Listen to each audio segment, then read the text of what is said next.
summer. Doesn't make me good, but I just enjoy playing. What are you a batter or a bowler or what? A bit of each. A bit of each. Yeah, like me, a bit of nothing at all, really. Yeah. But I enjoy turning up, especially when it's sunny. When it's raining, it's awful. OK, thanks for your question. And Corrine Davis is on. Hello, Corrine. Hello? Where are you calling from? London. OK, you're through to Todd and George and Paul. Hello, Todd. Hello, Corrine. What person would you most like to meet? Most person there. And let me think. I suppose if it went down to one person, it would be Pope John Paul. If anyone, I find him a very nice man. I think he does a lot of good work. Who would you most like to meet? You. Yeah? Ah, haha. Who else besides that? Not really sure. Ah, OK. Nobody else, obviously. Thank you for your question, anyway. OK. Bye. Bye-bye, then. Sheila Taylor. Is it Sheila? Hello? Hello, Sheila. Well, you're a bit faint. Where are you calling from? Barking. Pardon? Barking. Oh, right. OK, you're still a little bit faint. We've got a bit of a whistle on, but you're through to Tucker's gang here. Oh, hello, Tucker. Hello there. No, how did you get into acting? Could you say that again? How did you get into acting? How did I get into acting? Well, when I was about 4, I was accepted at a drama school. Yeah. And things just seemed to, you know, pick up on there. When I was about 4, yeah, I was about. Most people can't speak when they're 4, let alone act. He couldn't do either.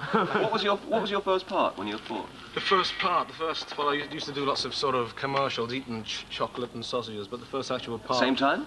It wouldn't be a very good mix. But the first actual part was in a film called Please Sir. It was a film, do you remember that television series? With John Alderton. Sir, with John Alderton, yeah. And there was a gang, and there was a film made of that. And that was my first actual part. Okay. So when you're 4, I suppose you've got to start with a small part, really, haven't you? Yeah. OK, thank you for your question. Joanne Temple. Hello, Joanne. Hello, can I ask Tucker what he's most afraid of, please? What he's most afraid of? What are you most afraid of? Me. It's not really a case of being afraid in any way. It's just, I suppose, a case of being wary and just being cautious. But there's nothing really that frightens me in any way except... except teddy bears. Except teddy bears. I just found him lying on the bed. What frightens you? Horror films or that. Horror films? Ah. Well, don't watch your set too closely at the moment, will you? What about Paul? Does anything frighten you, Paul? Yeah, lots of things. Like what? Spiders. Oh, you're not a Spider-Man at all? Oh, no. Oh, we've got some little toy spiders over there. Oh, they don't. No, real spiders, airy ones with long legs. Do you know they sell spider ladders now? Little rope ladders. Seriously, you can sling over the tap, hang down towards the plug hole, and our little hairy friends can crawl up and get away. Do you know that? Oh. Well, that's yeah. really nice. Also, they don't first turn the taps off and watch them swim down the corridor. They don't come round the U-bend either. They drop off the ceiling. Oh. Isn't that interesting? Finally, George, what about you? Anything briefly scare you? Not really, no. These butch macho. It's really amazing. Well, I think that's all the calls we've got time for, so it's time for the bargain. So, who's got the question and who's got the bargain? Todd. Right, the question is, in Grange Hill, I had a brother, and he went off to an oil rig. What was my brother's name in Grange Hill? What was your brother's name in Grange Hill who went off to the oil rig? Answers on a postcard, Saturday Superstore, BBC Television, London, W12, 8QT. Do we have the bargain around? Did you bring a bargain in with you? Have we? Yes, we have. We have this leather jacket, Ooh. which was worn in the series that we've just done, Tucker's Luck. Right. The book and a book. This is the legit article here. That's quite a nice bargain actually. Because leather jackets are always best when they've been worn in. That's right. Yeah, when they're new, that was very new. That was. We had to sort of rough it around on the floor and all stamp on it. Some people sleep walking on the walls. Walking on the walls, isn't it? Yeah, that's right. And there's that, and we all signed this. It's a new book called 40 Days of Tucker 40 Days of Tucker J. Sounds like a Western, doesn't it? That's lovely. Anyway, George and Paul and Todd, thank you very much for coming in.